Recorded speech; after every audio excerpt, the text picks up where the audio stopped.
สบายดีวันนี้เขาจะพาทุกคนมาวัดเมืองเฟืองเนาะตัวนี้จะเป็นวัดดังเลยเนาะแล้วก็จะมีผู้คนเข้ามากราบไหว้อย่างหลงหลายเลยตัวนี้ก็จะเป็นวัดสินไสยารามเนาะซึ่งตั้งอยู่ที่เมืองเฟืองประเทศลาวนั่นเองตัวนี้ก็จะเป็นสถานที่รอบๆวัดเพื่อนเนาะจะมีโบสถ์หรือว่าวัดที่ยังบ่ทันสำเร็จเทื่อเนาะซึ่งว่าอยู่ในการก่อสร้าง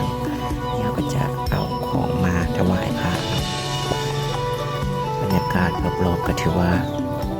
งามมีภูเลยเนาะเบื้องจากรอบๆแล้วเนาะเพื่อนก็ยังอยู่ในช่วงที่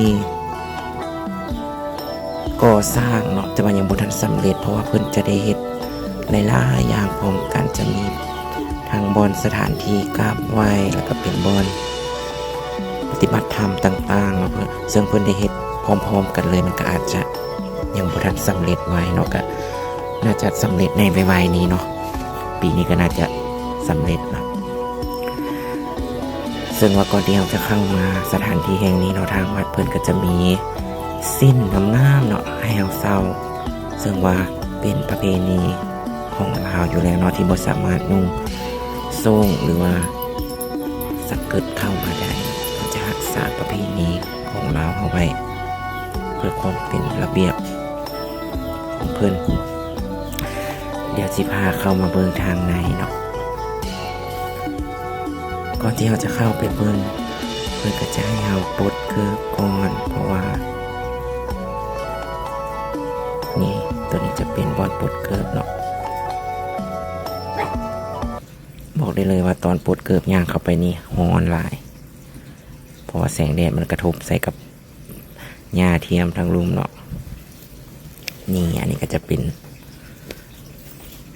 บรรยากาศภายในตัวนี้จะเป็นจุดเด่นของ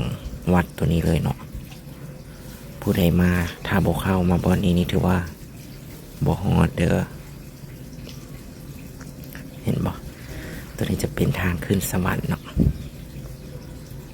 งามหลายออกแบบมาได้งามสวยงามจะเป็นสถานที่รอบๆตัวนี้ก็จะมีคนเอาเงินหรือว่าเป็นลูกบีเนาะตามความเชื่อของเพื่อนเนาะโยนลูกบีขึ้นลงไปลงหันนี่อันนี้ก็จะเป็นสถานที่รอบๆถ้าผู้ใดสนใจก็สามารถเดินทางมาได้เนาะจะติดกับเพขับรถมาประมาณ40 นาทีเด้อตัวนี้